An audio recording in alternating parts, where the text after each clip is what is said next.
오늘은 평균임금 관련해서 이 평균임금이란 게 뭔지, 그리고 기본적으로 어떻게 산정하는지 이 정도 한번 살펴보는 시간, 질문 올라오기 전까지 살펴보는 시간 갖도록 하겠습니다. 이 산재 관련해서는 이 평균임금의 개념이 중요해요. 왜냐하면은 산재보험급여 산정에 있어서는 그 기준금액을 평균임금으로 하거든요. 그래서 보통 이제 여기 보시면은 이제 평균임금이란 것이 있고 통상임금이라는 것이 있어요. 근데 산재보험 관련해갖고는, 산재보험급여 관련해서는 이게 평균임금의 개념이 중요해요. 대부분 평균임금을 근거로 하고, 그런데 이제 산재가 종결되고 사업주에 대해서 손해배상 청구를 할 때는 이게 통상임금이라는 것의 개념이 중요합니다. 근데 우리는 지금 산재보험급여에 관련된 것을 살펴보기 때문에, 근로복지공단에서 관련된 부분을 살펴보기 때문에 평균임금이 어떤 것인지 살펴볼 필요가 있어요. 그래서 평균임금은 여기 보시면은 장애 등급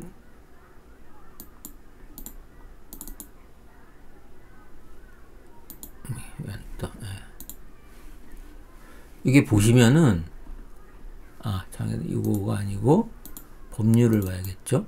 장애 보시면은 이게 장애 등급 산정하는 데 있어서도 평균임금을 기준으로 산정을 해서 뭐 일시금이든 연금이든 일시금이든, 그래서 일시금 같은 경우에는 이 제14급이다 그러면은 55일분의 평균임금이 장애급여가 되는 거예요. 그래서 평균임금을 어떻게 산정하느냐가 내 장애급여가 얼마가 되느냐를 결정하기 때문에 평균임금 산정이 아주 중요하게 된 거죠. 그래서 이런 장애등급 같은 경우에도 평균임금으로 산정하고, 휴업급여 같은 경우에도 평균임금의 70%를 휴업급여로 지급을 하게 됩니다. 그래서 그러니까 휴업급여는 평균임금의 70%, 그 다음에 장애급여는 평균임금을 기준으로 이렇게 산정을 하고, 또 유족급여 역시 평균임금을 기준으로 해서 1300일분의 평균임금을 이제 장애유족급여 일시금으로 하고, 장애연금의 경우에도 평균임금을 기준으로 해서 거기에 이제 51% 이 정도를 해서 장애연금을 지급을 하게 됩니다. 이처럼 평균임금의 개념이 중요해요. 그래서 오늘은 평균임금을 어떻게 산정하는지 한번 살펴보는 시간 갖도록 하겠습니다. 그래서 산재보험법, 산업재해보상보험법의 제5조 정의 규정에 보면은 근로자 임금, 평균임금, 통상임금, 이렇게 요런 여러 가지 개념들이 있는데, 산재보험법에서는 이런 여러 가지 개념들의 경우에는 각각 근로기준법에 따른 근로자 임금, 평균임금 또는 통상임금을 말한다라고 규정을 하고 있습니다. 그래서 산재보험법에서는 별도로 평균임금의 개념을 규정을 하지 않고 근로기준법에 있는 개념을 그대로 가져가서 사용을 하고 있습니다. 그래서 평균임금의 개념이 무엇인가 살펴보기 위해서는 근로기준법에서 평균임금을 뭐라고 규정을 하고 있는가라고 알아볼 필요가 있습니다. 그래서 근로기준법상 먼저 임금의 경우에는 이제 근로자의 임금이란 사용자가 근로의 대가로 근로자에게 임금, 봉급, 그 밖에 어떠한 명칭으로든지 지급하는 일체의 금품을 임금이라고 하고, 그 중에서 이제 평균임금이란 이 일을 산정해야 할 사유가 발생할 한 날 이전 3개월 동안에 그 근로자에게 지급된 임금의 총액을 그 기간의 총일수로 나눈 금액을 평균임금이라고 말합니다. 그래서 근로자가 취업한 후 3개월 미만인 경우에는 그 기간만큼의 급여를 그 기간만큼으로 나누게 되면 평균임금이 되게 됩니다. 그래서 이건 무슨 소린지 조금 이 말만 봐갖고는 헷갈릴 거예요. 무슨 소린지. 그래서 이거를 이제 여기로 다시 보시면은, 그래서 산정 방식은 다시 정확하게 보시면은 평균임금은 산정해야 할 사유가 발생할 날 이전 3개월 동안에 그 근로자에게 지급된 임금의 총액을, 그렇죠? 그래서 산정사유 발생일 이전 3개월 동안 지급된 임금 총액. 그래서 내가 그 사유가 발생한 날 3개월 이전, 그래서 내가 3월 31일 날 사고가 났다. 그러면 그 이전 3개월이죠. 그럼 1월 1일부터 3월 31일까지 급여를 이제 월급생활자면은 3번의 급여를 받았을 거 아니에요? 그래서 내 월급이 300만 원이다. 그러면은 3번의 급여를 받았으니까 얼마요? 900만 원이 요 임금 총액이 되는 겁니다. 그게 바로 분자가 되는 거예요. 그래서 3개월 동안. 그래서 내가 만약에 일당을 받는 사람이다. 그러면은 그 3개월 동안 내가 뭐 한 달에 20일 정도 일을 했는데, 그래서 내가 일당을 한 20만 원 받는데, 20만 원 정도 받고, 한 달에 20일 정도 일했고, 그래서, 3개월 동안 보니까 한 60일을 일했다. 그럼 내가 일당 20만 원에 60일을 일했으니까 얼마예요? 20 곱하기 6은 2, 6, 12, 1200만 원이죠. 1200만 원이 요 임금 총액이 되는 겁니다.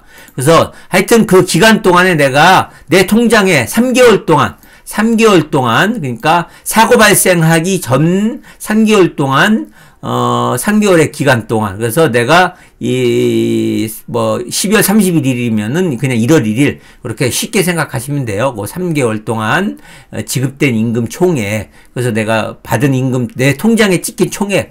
그래서 내가 일하고 나가서, 그래서 월급쟁이면 3달 월급, 그 다음에 이제 일용 노동자면은 석 달 동안 내가 일하면서 일당 받은 액수를 총 3개월 동안 받은 액수, 그거를 이제 총액, 요게 분자로 합니다. 그 다음에 분자는 어떻게 되느냐? 그걸 뭘로 나누냐? 산정사유 발생일 이전 3개월 동안의 총일수. 그게 뭔 얘기냐면 3개월의 총일수라니까, 그러면은 대략적으로 90일이 되겠죠. 근데 정확하게 하기 위해서는 90일이 넘는 경우들이 있을 수 있고 90일이 안 되는 경우들이 있을 수 있어요. 그게 무슨 얘기냐? 1월 1일부터 3월 31일까지다. 그러면 어떻게 돼요? 내가 3월 31일 사고가 났다. 그러면 1월 1일부터 3월 31일까지잖아요. 그러면은 그 기간의 총 일수니까, 그러면은 3월은 며칠이에요? 큰 달이니까 31일이죠. 그 다음에 2월은 며칠이에요? 28일까지 있잖아요. 그러면 28일이 되죠. 그 다음에 1월은 또 31일이 된단 말이에요. 그럼 합하면은 며칠이 돼요? 딱 90일이 되죠. 30일 더하기 28 더하기 31일. 그러면은 딱 90일이 되죠. 이렇게 90일이 될 수 있는데, 그게 아니고 2월 달부터 2월 1일부터 이제 4월 내가 30일 날 4월 마지막 날 사고가 났다. 그러면 2월, 3월, 4월이죠. 이때는 2월 28일, 3월은 31일, 그 다음에 4월은 30일. 이렇게 되면 며칠이에요? 그러면은 28 더하기 31 더하기 30. 30, 그럼 합하면 며칠밖에 안 남아요? 89일이 될 수도 있죠. 근데 이렇게 또 아니면은 더 90일이 안 될 수도 있고, 또 90일이 넘어갈 수도 있죠. 그래서, 3월 1일부터 한다면은, 3월은 31일까지니까 31일, 그 다음에 4월은 30일, 그 다음에 5월은 또 31일, 그러면 합하면 며칠이에요? 그러면 92일이 되죠. 그 분모는 이렇게, 작게는 89일부터 많게는 92일까지가 될 수 있는 거예요. 그래서, 산정사유 발생일 3개월 동안의 임금 총액을, 그 기간, 내가 사고 날 이전에 그 3개월 동안에 그 일수를 다 더하면 돼요. 그래서 더하면은 내가 그래서 25일날 사고가 났다 그러면은 3월 25일날 사고가 났다 그러면 그 3개월 뒤에 그러면은 12월 25일이 되죠. 그때부터 그 일수를 더해야 되는데 그 일수에 따라 31일이 되는 달이 있을 수 있고 30일이 되는 달이 있을 수 있고 하니까 그 달수를 잘 더해서 그 분모를 하게 됩니다. 그래서 대략적으로 그래서 이제 대략적으로 계산하기 귀찮다, 이렇게 하면은, 대략적으로만 알고 싶다, 그러면 평균 임금은, 3개월 동안 내가 받은 임금, 3개월 월급, 그래서 내가 300만원 받았다? 그러면 300만원 동안, 300만원을 3달 정도 받았으니까 900만원 정도 되죠? 900만원을 내가 3개월 동안 처리했으면은 보통 한 90일 정도 된다. 그러면 900만원을 90일로 나누면 보통 10만원 정도가 평균 임금이 됩니다. 그래서 보통 내가 월급이 한 300만원 된다. 그러면은 내 평균 임금이 한 10만 원 정도 된다. 그러니까 기준을 그 정도 생각하시면 될 것 같아요. 그래서 내가 300만 원이 넘어간다. 그래서 한 400만 원 정도 된다. 그러면 그거를 90일로 나누면은 9일은 400만 원 정도 된다. 그러면 4, 3, 12죠? 1200만 원이니까 그것을 90일로 나누면은 9일은 9 하고, 500 정도 남으니까 9, 5, 45, 9, 6, 54, 95. 그러면은, 한 15만 몇천 원, 뭐, 이렇게 될 수 있겠죠. 계산을 그렇게 잘 해보시면 됩니다. 그래서 대략적으로 내가 3달 동안 받은, 지지님 들어오셨네요. 반갑습니다. 예, 인사 주셨네요. 오늘은, 평균임금 산정, 하는 방법, 이렇게 살펴보고 있습니다. 지지님, 저는 저렇게 계산되었다면 최저임금으로 받았을 텐데 운이 좋은 편이네요. 예, 그때, 예. 그런데 그 회사에서 저기를 했었죠. 평균임금을 좀 높게 책정을 해줬었죠. 그죠? 예. 그래서 요런 식으로 이렇게 산정을 합니다. 이렇게. 그렇게 산정을 하게 돼요. 그래서, 평균임금을 산정할 때는 원 단위 미만은 뭐 소수점 이하 셋째 자리에서 반올림한다. 뭐 이건 크게 중요한 거 아니니까. 그래서 보통 평균임금 산정을 하게 되면은 10만 2천, 뭐, 563원, 23전, 뭐, 요렇게까지. 그래서 소수점 이하 셋째 자리에서 반올림하기 때문에 그 평균임금 보시면은 몇 전까지 나와 있어요. 그래서 뭐 12만 6,532원, 32전, 뭐, 요런 식으로 전 단위까지, 점 밑에, 원 단위 밑에 점점까지, 전 단위까지도 이렇게 평균임금을 하는데, 그건 뭐 그게 중요하진 않고, 하여튼 평균임금은 요렇게 산정을 한다라고 하는 겁니다. 그래서 제가 설명드린 걸 조금 더 이제 이렇게 표를 보시면서 하시면은 이제, 알기 쉽게 될 텐데, 이렇게 산정 원칙은 이전 3개월 동안은 90일이 아니고요. 그렇죠? 원칙적으로 90일이 아니고, 이전 3개월은 31일이 있는 달이 있을 수 있고, 28일이 있는 달이 있을 수 있고, 301, 30일이 있는 달이 있을 수 있으니까, 실제 근로를 제공하였는지 여부와 관계없이 사유가 발생한 날부터 사유 발생일 이전 원력상의 3개월간을 말하기 때문에, 해당 기간 중 요 3개월간의 총일수는 아까 말씀드렸죠? 적을 때는 89일이 될 수도 있어요. 그래서 1월, 2월, 3월 이렇게 되는 경우에는 이제 1월은 31일 이렇게 이제 제가 2월, 3월, 4월 하면은 28일, 30일, 31일 이렇게 하면 89일이 될 수 있고, 많게는 이제 31일이 2번 들어가는 날이 있을 수 있으니까 많게는 92일까지도 될 수 있습니다. 그래서 그거는 자기가 사고 난 날로부터 역산을 해서 그 사이에 31일이나 30일이 몇 번 꼈나 해갖고 플러스해서 계산을 할 거면 될 거예요. 그래서 31일이 2번 꼈다 그러면 플러스 2를 하시면 되고요. 그렇게 해서 계산을 하면 되니까요. 그래서 이건 보신 대로 아까 한 대로, 그래서 요거 2월달이 이렇게 2월달이 끼게 되면은 이렇게 2월, 3월, 4월 해갖고 끼게 되면은 이렇게 89일이 될 수 있고, 이게 7월, 8월, 9월 해갖고 31일이 이렇게 2번 되는 경우는 이렇게 92일이 될 수도 있다 하는 거예요. 이렇게 보시면 될 거고요. 그 다음에 이렇게 근데 평균임금 산정을 하는데, 내가 사고 나기 90일 이전 90일 동안에 이제 늘 기준으로 그동안 받은 임금을 석 달 동안의 임금을 나누기 90을 하는데, 조금